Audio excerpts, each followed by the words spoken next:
자, 6학년 사회 시간이에요. 자, 1학기 1단원 민주주의 발전과 시민참여 교과서 22쪽에서 25쪽까지의 내용 6월 항쟁입니다. 우리 지난 시간까지 4.19에 이어서 5.18까지를 알아봤고요. 오늘은 5.18 뒤에 일어난 6월 민주항쟁의 배경과 과정을 알아보고 6월 민주항쟁의 결과와 그 의의를 알아볼 겁니다. 자, 11.6 사건으로 박정희 대통령의 18년간의 독재가 끝이 나고 새로 취임한 최규하 대통령은 국민들의 민주화 요구를 받아들이겠다고 약속을 하게 됩니다. 하지만 전두환을 중심으로 하는 신군부 세력이 12.12 군사반란을 통해 정권을 장악하고 이에 저항하는 광주 시민들의 5.18 민주화 운동을 무자비한 폭력으로 진압하였습니다. 이후에 전두환은 선거가 아니라 서울의 장충체육관에서 열린 통일주체 국민회의라고 하는 회의를 통해서 대통령에 취임을 하게 됩니다. 자, 이렇게 해서 박정희 대통령의 독재가 끝나고 새로운 민주화 시대를 기대했던 국민들의 기대감이 또 한 번 무너지게 됐죠. 전두환 정권은 신문이나 텔레비전 등의 방송과 언론을 철저하게 통제하고 국민들에게 정부가 원하는 내용만을 전달하도록 하였습니다. 또한 언론뿐만 아니라 국민들의 삶까지도 감시하고 통제하는 독재 정치를 펼쳤습니다. 가장 대표적인 것이 대학생들의 스터디 모임이나 이런 데 가서 공산주의나 사회주의에 관련된 이론서라든지 이런 것들이 발견이 되면은 무조건 하고 간첩으로 몰거나 반공분자, 용공분자 이래 가면서 이제 잡아다가 고문을 하고 했습니다. 자, 그런 전두환 정권의 독재 정치에 맞서서 대학생들을 중심으로 민주화를 요구하는 시위가 전국 곳곳에서 산발적으로 이어졌지만 전두환 정권은 이런 국민들의 요구를 철저하게 탄압하고 억눌렀죠. 그러다가 1987년 1월에 대학생 박종철 군은 서울대학교 민주화추진위원회 사건 관련해서 경찰에 체포되어 조사를 받게 됩니다. 자, 이 과정에서 과도한 고문으로 인해 박종철 군이 사망하는 사건이 일어나게 되는데 이를 박종철 고문치사 사건이라고 합니다. 자, 당시에 경찰은 박종철 군의 고문에 의한 사망 사건을 은폐하려고 했어요. 당연한 거죠. 고문 때문에 사람을 죽였으니까 경찰인데 그러면 안 되죠.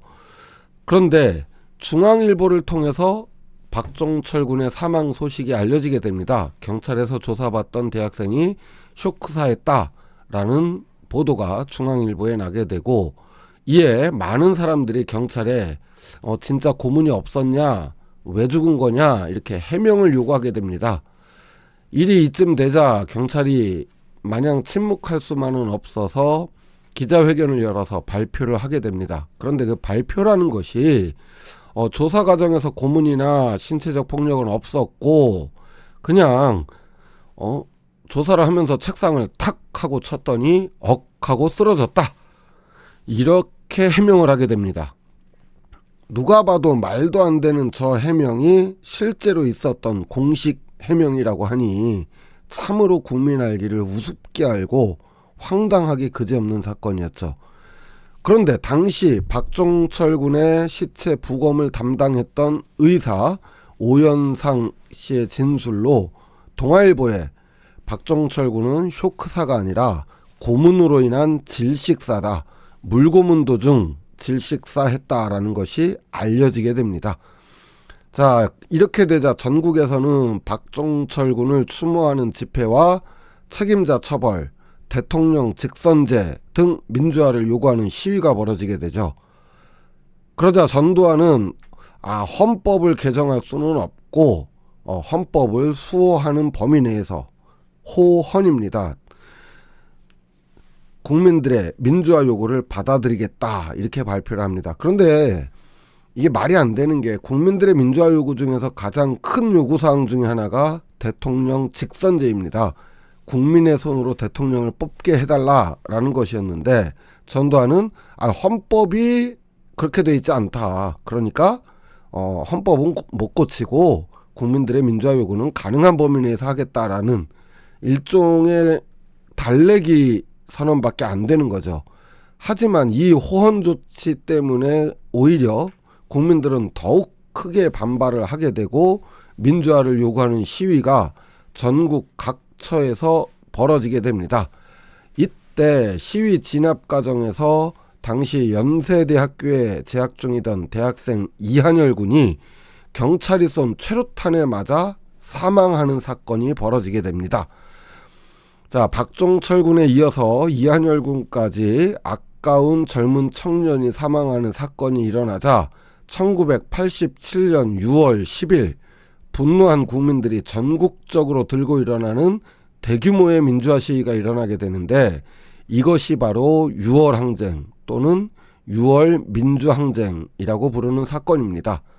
일이 이렇게까지 확산되면서 커지게 되자 당시의 대통령 후보이자 여당이었던 민정당 대표였던 노태우는 전두환을 설득하여 국민들의 요구를 받아들이겠다는 8개의 조항을 발표하게 되는데, 중요한 내용을 살펴보면 대통령을 국민들이 직접 뽑는 직선제로 개헌하겠다, 언론의 자유를 보장한다, 그리고 자치와 자유를 보장하겠다 등의 내용입니다.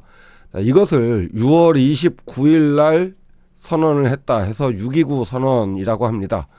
자, 국민들은 이 6.29 선언을 환영하였고 6월 민주항쟁의 승리로 받아들이면서 일부 음식점이나 커피숍에서는 너무 기쁜 날이다, 오늘은 차값은 무료다, 이렇게 기쁨을 표시하기도 했습니다.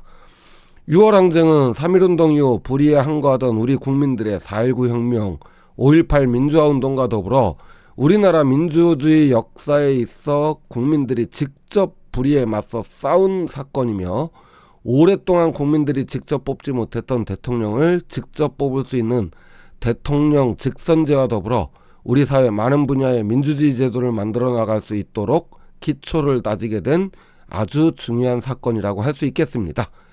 자, 이렇게 해서 오늘 6월 항쟁을 살펴봤고요. 다음 시간에는 6월 항쟁 이후 우리나라의 민주주의는 또 어떤 과정들을 거치면서 발전해 왔는지 알아보도록 하겠습니다. 오늘 수업 여기서 마칠게요. 수고하셨습니다. 안녕.